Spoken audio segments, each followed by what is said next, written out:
98% of Australian businesses are small businesses. They employ over 97% of our population. 93% have a turnover of less than $2 million, and over 59% have a turnover of less than $200,000. But 60% of businesses in Australia will fail within their first 3 years, with 20% failing within the first year of operation.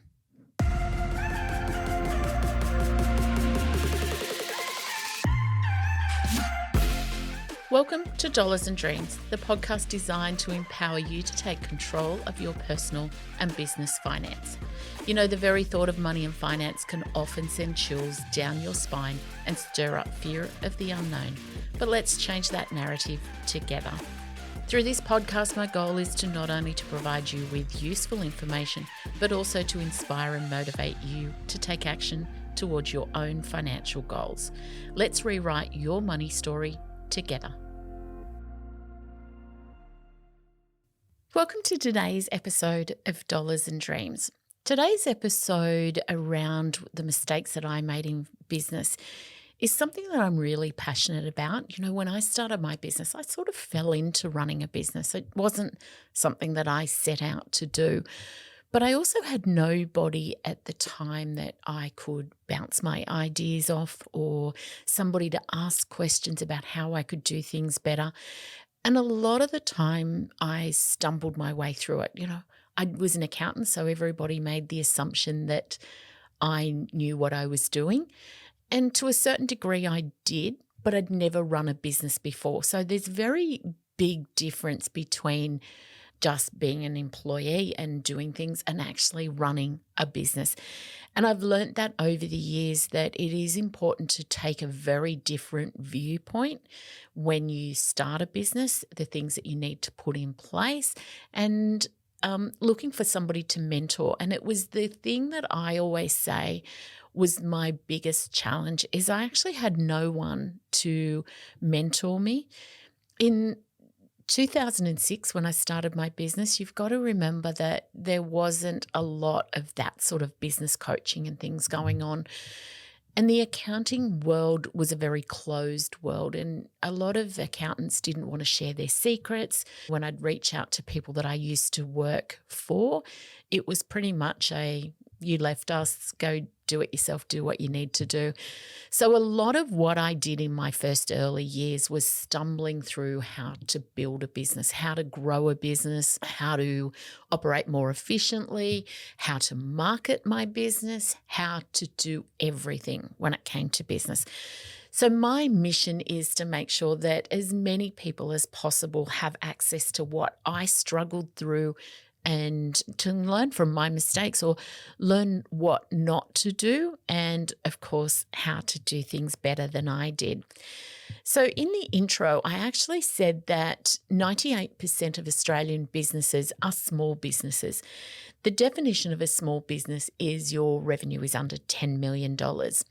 But these employers employ 97% of our population. So there is something at stake for all of us when we look at small businesses, because nobody wants our small businesses to fail, because that means a part of our population no longer has a job. 93% of those employers, as I said, has a turnover of less than $2 million. Now, for a lot of people, they might think $2 million is a lot of revenue. But if you've got wages, you've got insurance, you've got cost of your products that you're selling, you've got rent, printing and stationery, phones, there's so much that's got to come out of that $2 million that a lot of small business owners are just making a wage, if that. And there's plenty of small businesses in Australia that some of those business owners would be making more money if they closed their business and went and worked for somebody else. Now, the reason that some people choose to take a lesser wage and have their own business instead of going and working for somebody else isn't just around income. Sometimes it's freedom. So it's the freedom of choice. You know, they might have small children, and so they want to have a lot of flexibility in their work hours. They want to be able to take days off when the kids are unwell without feeling guilty or somebody else picking up their work. They may also want to be a mum or a dad without the pressures of you have to show up for work every single day. And that was the reason that I started my business. So when I decided to have children, my husband and I didn't want to be one of those mums that was dropping the kids off at daycare first thing of morning, picking them up late. I worked in the city, so if I was going to continue working in the city with young children, I would be dropping them off at childcare at somewhere between 7 and 7:30 in the morning to be in the office at 8:30. I'd be walking out the door at 5:30 of a night, so calling in, getting the kids, getting home, getting them bathed and everything. And it wasn't what I wanted to do. I'm not saying it's not for other people, but it just wasn't for me. So I decided that I would do some work from home so that I had that flexibility. I could put the kids to bed and then do some work, or when the kids went to bed of a night, I could get in and do some additional work, what I didn't get done that day. For me, it was the freedom to be a mum and still work. I knew I didn't want to be a stop-at-home mum. Again, all hats off to the mums that want to be stop-at-home mums or stop-at-home dads, but that wasn't for me. So I started the business just to give me that freedom. And it did do that. When my eldest went to school was when I left home and went out into a commercial office space. And that's where I could drop him at school. 2 mornings a week I would do where the parents come in and do the home reading with the kids in small groups. I would do that and then go into the office. It also meant that when they were doing a song at the assembly that day, I could go over and watch my son. Whereas if I'd worked in the city, I couldn't have done that. So for me, it was about giving me the best of both worlds. That's not for everybody. Could I have made more money if I'd worked for somebody? Absolutely, I could. Could I have had less headaches, less stress? Absolutely, I could have. But I made a choice, and that choice was for me to be able to do those things. As my business grew, my husband and I, as everybody that follows me would know, we did the role swap, and my husband stayed home with our children. We still had 2 that hadn't gone to school at that stage, and it just worked better for us as a family. My husband stayed home. We have 3 boys. It meant that when they started playing soccer and football and cricket, he could be much more involved than I could. He also used to take them to a beach. He has a lot more confidence. I can swim, but I'm not a great confident swimmer, whereas my husband is a surfer. So he would have a lot more confidence at taking 3 boys to the beach, whereas I wouldn't have done that. So it gave our children a better life, but it did impact our family income. And so what I wanted to talk about today is the mistakes that I made, and hopefully you don't do those. One thing that I do want to say is that 2023 was a challenging year for everybody, not just small business owners. And the failure rate of small business owners in 2023 was the worst since the global financial crisis of 2007, 2008. So it's super important that as business owners, we start to look at why and what we can do with our businesses to make sure that we're not part of that statistic. So I just said, my business, I fell into it because I didn't want to go back into working in the corporate world. And it's where I started from, and it's where I grew. When I first started my business, there wasn't a lot of coaching, as I said, and I started coaching some of my clients on how to get a better cash flow, what statistics they needed to look at, or what we call KPIs, what things they needed to keep an eye on, how they could grow things. But one of the biggest mistakes that I made when I first started, because I was working from the front bedroom of my home, I had a bit of imposter syndrome where I felt that I wasn't a real business because I didn't have office space. I didn't have staff. I didn't have the things that comes with having an office space. And so when I first started, I undervalued what I brought to the business world. And so I felt that I was somewhere between just somebody working in a business and somebody that had a business. And so I counteracted that by over servicing my clients, undercharging my clients, and making myself far too available for my clients. They were coming to my home. I was still breastfeeding when they would arrive, and I'd be quickly bundling the kids up and things like that. But I felt that because that wasn't an office space that I couldn't charge appropriately, and yet I hadn't realized that what they were actually paying for was not the office space or the lack of it. It was my abilities to make their life better, my abilities to make their business run better, and my abilities to relieve something from their life, whether that be they didn't know how to lodge their tax returns, they didn't know how to grow their business, or whatever it was. It was the information and skill that I was passing on, not the environment that I was in. And so I want to say to all small business owners, when you start, you should not discount the service that you're providing. I always say to my staff here and everybody else, every accountant can do what we do. It's the service that we give that sets us apart. And I was giving my clients far too much service for what they were paying for because I was discounting my price as well as over servicing.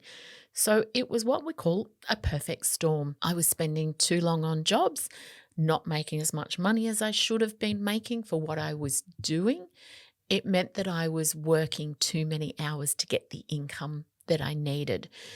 And it also meant that I was taking on clients that were very price sensitive. And we've all had that person as a client. Doesn't matter whether you're a builder, whether you're a retailer, a cafe, anything really. The person that always wants to drive your prices down. And there's a great little saying that we have in the accounting world that just because you bought bananas last week at Woolworths or Coles doesn't mean that you can walk in next week and say to them, but I bought bananas last week. Surely I don't have to pay for bananas again this week. And it's one of the things that we find, particularly in service-based industries, where people think that because they've paid you last week for doing something, that they should have unlimited support from you moving forward.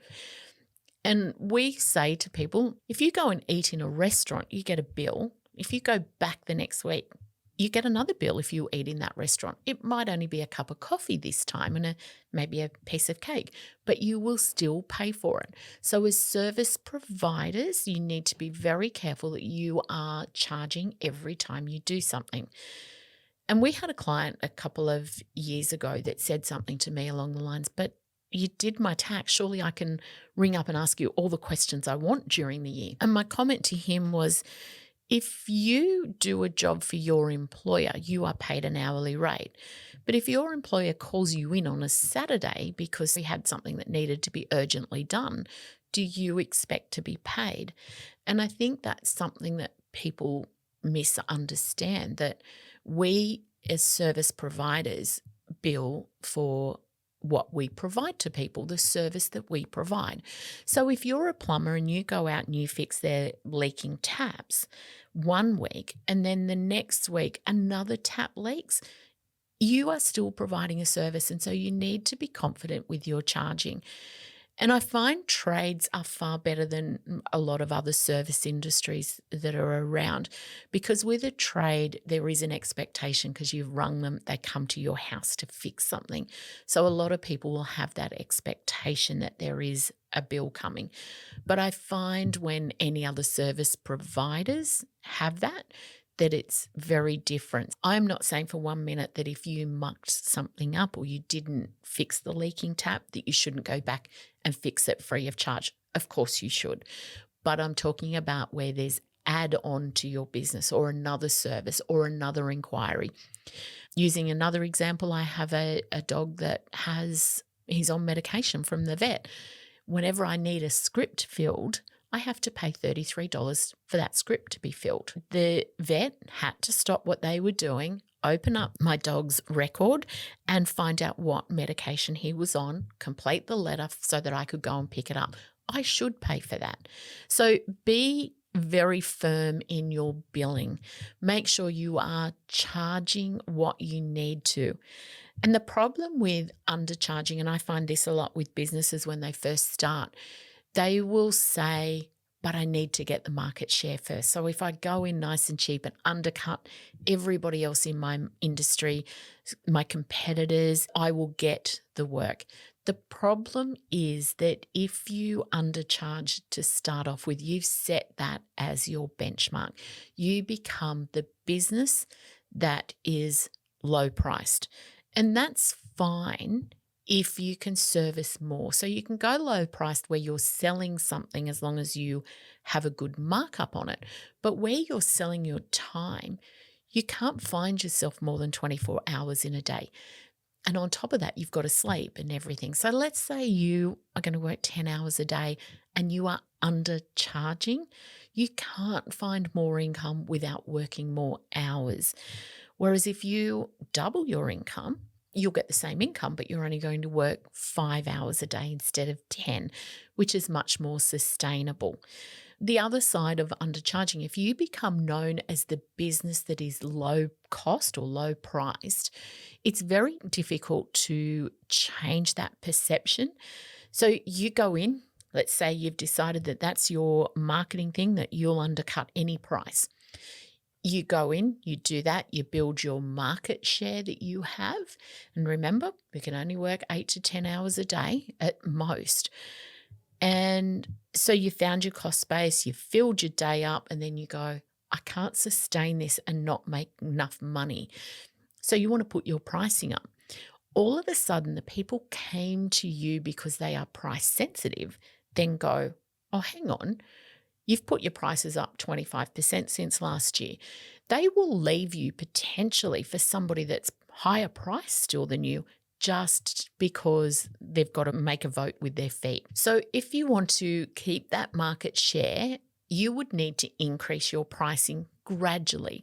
So it means it takes years and years and years to catch up. And this is the second biggest mistake that I made. And I did that when I first went out into commercial space. I wanted enough people to cover my costs of the rent, all the other stuff that you have to buy when you first start business, the employees that I had.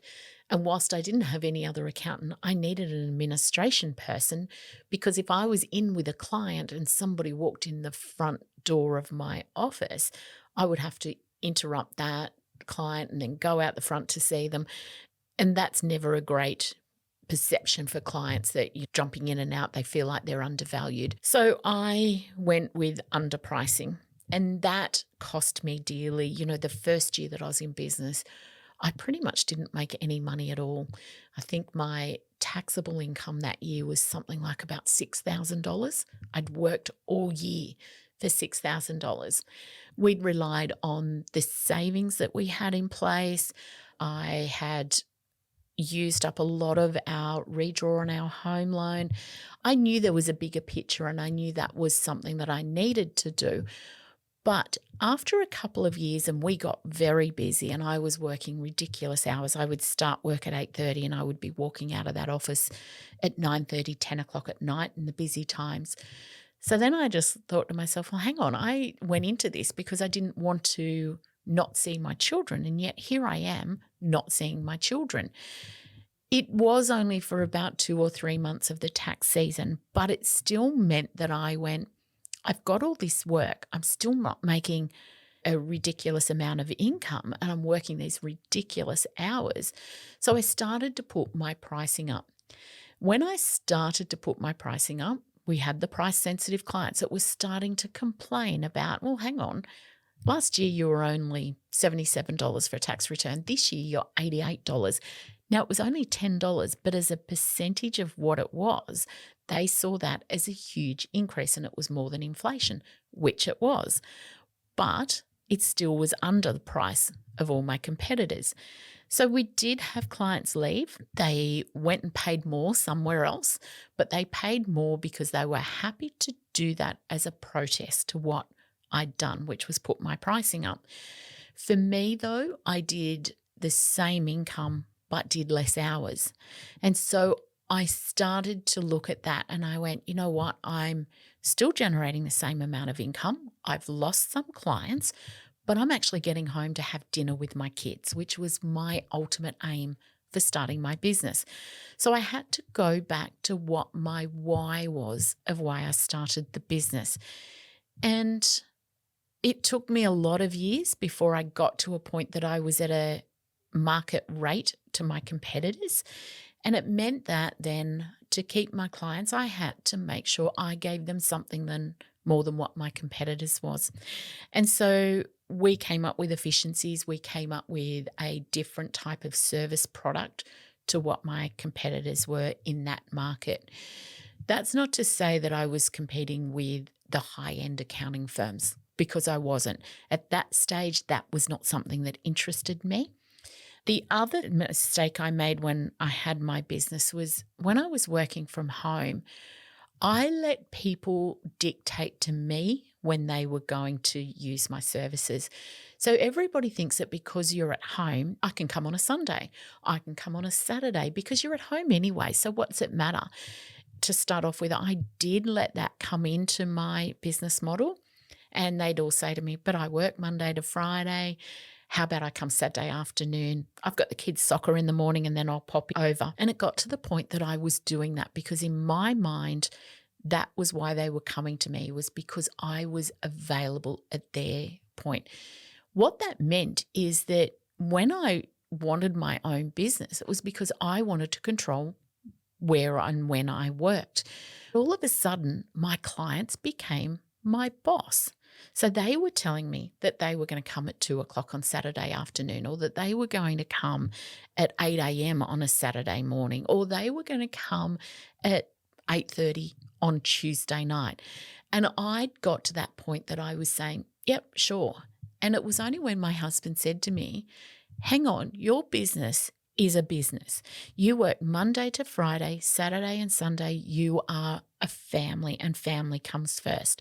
And it took my husband actually saying that to me to realize that I'd let my clients be my boss. And I felt that I was going to lose clients when I said I don't work Saturdays and Sundays. But you know what? It didn't. I had one client that on a Sunday morning, so my kids at that stage, I think, might have been 1, 2, and 3. And my husband and I had a night out with friends on the Saturday night. So the 3 boys were staying at my mum and dad's. Now, my kids were early risers because they went to bed at 7:30. So they were up most mornings at 5:30. So I think this was the first time that we'd actually had a night without children. And so mum and dad had the boys. We'd been out for a really nice dinner and I was so looking forward to a sleep in. We had the house, it was silent. It's the first time we'd had a silent house in the morning for 3 and something years.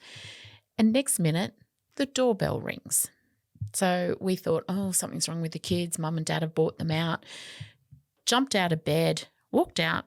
Thankfully, I put on my dressing gown over my pajamas, walked out, and there was one of my clients' mothers. I opened the door. She introduced herself and said, I'm so-and-so's mum. You did my daughter's tax return through the week, but I've got a few questions. I think you've made some mistakes. And I let her in. I was in my pajamas. Makeup was probably everywhere. I would have looked a real treat. But I actually let her in and took her into the office. I did say to her, under the Privacy Act, I can't discuss this with you without your daughter's permission. So what did she do? She jumped on the phone, called her daughter and put her daughter on the phone and said, you can talk to my mum. I did what needed to be done and then I sent this lady off. It was 8 a.m. on a Sunday morning. Now, when I shut the door and walked out, I just went, you know what? That lady made the assumption that because I worked from home, I was available 24/7. there was no barriers, there was no boundaries, there was nothing. And when I went and picked the kids up from mum and dad's, I was relaying this to my parents. My dad actually said to me, "That's right, Jen. People come to you because you are available when other firms aren't available." And I looked at my father and I said, "No, they come to me because I do a good job for them. They don't come to me because I'm available 24/7. My doctor isn't available 24/7. My plumber isn't available 24/7. So my message there is to be very careful that you don't let your clients dictate to you. Or if you want to be that plumber that is available 24/7, just make sure that in your charging structure, you charge enough that will dictate that it's worth it to you. And the biggest thing that we've been sold over the years is that the customer is always right. And that is not true. The customer is not always right. It's been a great marketing ploy, but it has given us the inability to say no. And one of the most freeing things that I've done with my business over the last few years is I've actually gone and looked at my client base, and there are some clients there that what I collect from them just isn't worth the heartache that they give to us. And we have told some clients that we're not the accounting firm for them anymore. We're not going to look after their work anymore. And we're not tolerating their sometimes demanding impositions on us, but it gave me the ability to then go, you know what, these people make my life hard. They make me drained, and I want to work with the clients that are great to work with, the clients that listen to us, the clients that do things. So as business owners, you need to release that block that the customer is always right. The other issues is with small businesses is that they forget they've got to pay themselves first. We're so busy paying our suppliers, our employees and everything like that, that we get paid last. I need you to stop doing that. You need to pay yourself first, because if you've paid yourself first and you've paid your employees, you will find ways to cut your costs. Whenever you just pay everybody else and go, there's no money left for me this week, I'll just have to wait till next week to get paid, you will always keep just paying bills.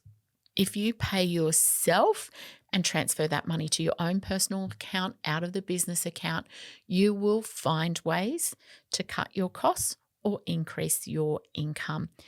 And we always say to everybody, you should be doing a bottom-up approach to your budgeting. So you start with what you want to be paid, then what you need to pay people, then what your costs are to dictate what your income needs to be.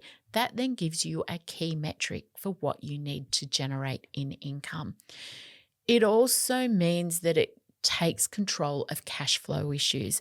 And that is also one of the things that I found when I first started. Because I wasn't making any money, I had to be very careful with my cash flow.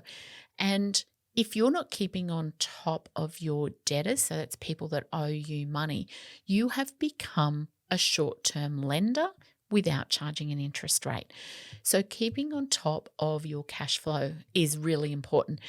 Most clients that we look at will always say to us, but my sales have increased. Look at my sales have gone up 20%, 30%, whatever it is. But then we look at their cash flow and that hasn't gone up. So they're still struggling to find money. We've got clients that have $15 million in sales that have cash flow issues. But then we've got clients on $200,000 that don't have any cash flow issues. We've got other clients, $10 million that have great cash flow because they keep on top of money going out and money coming in. So don't look at sales as a metric. And that's the other thing that a lot of small businesses do. We're fixated on what our revenue is, but that's not profit and it's certainly not cash flow. Knowing who your what we call ideal client avatar is. So that is the person that you want to sell. It's not a group of people. It is the person. Who is your ideal client?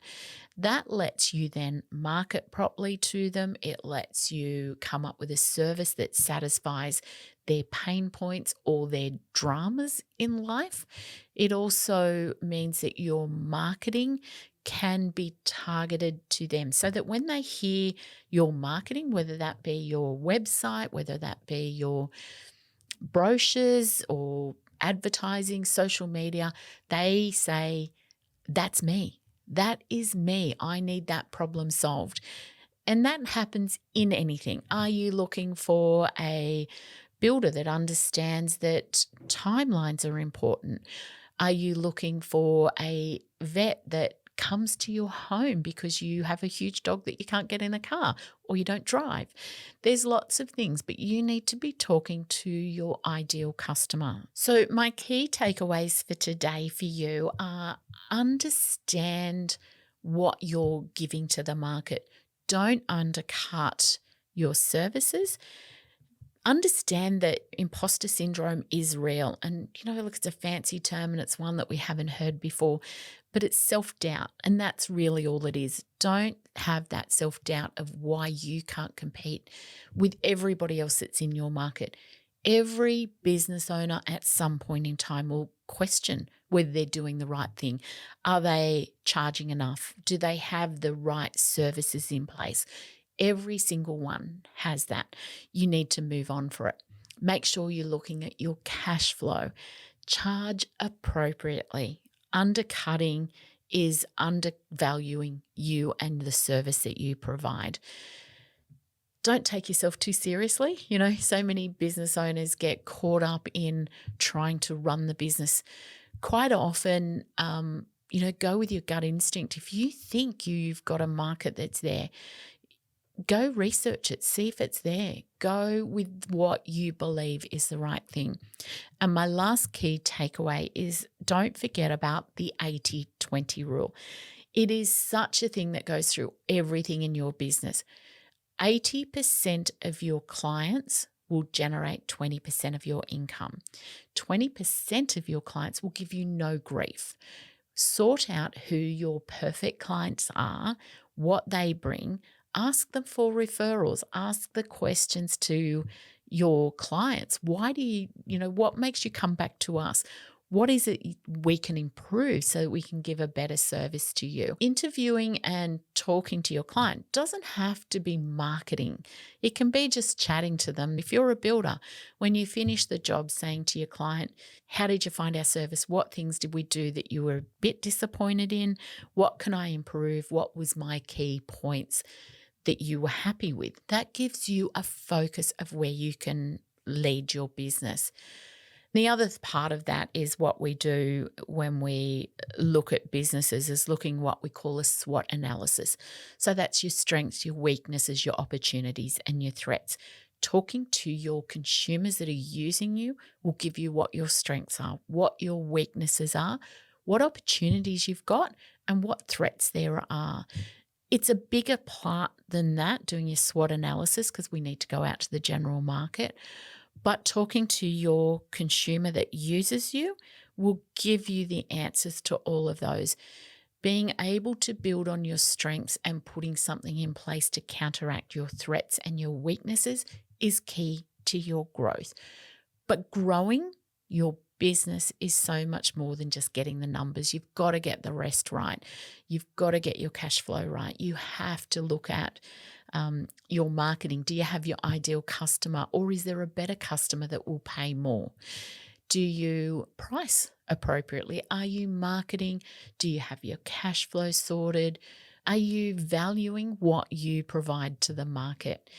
And so we have a great little ebook, which is the 10 business mistakes that most small business owners make and how you can counteract them. So if you want to jump over to our site, jenrichardson.co, you'll find it over there, or reach out wherever you're listening to this podcast or watching our video, and I'll be more than happy to send that on to you. My last point is that with business owners, what we see is they're not clear on their exit strategy with their business. And most people will say to me, but I'm just starting up in business. Why do I need an exit strategy? An exit strategy gives you the focus of where you need to grow your business and where you need to get to over the next 10 years or 20 years or whatever it is that you want your business. So that's it for today. I hope those mistakes that I made in business can help you in how you approach your business. And as I said, please reach out to us here at jenrichardson.co. We have a couple of courses coming up which will be aimed for small business owners. So jump over to our wait list, which you'll find on our website. Please like and subscribe so that you get our videos when they land each week. So that's it. Have a lovely week and thanks for joining me today.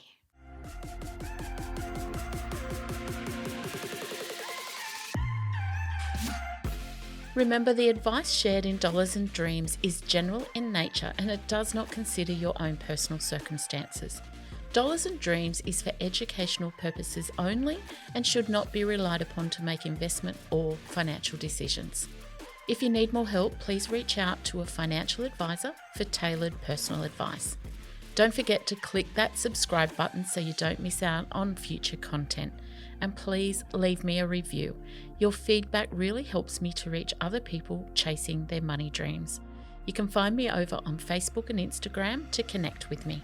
You will find the link in the bio or head over to my website at jenrichardson.co where you will find free content and learning tools.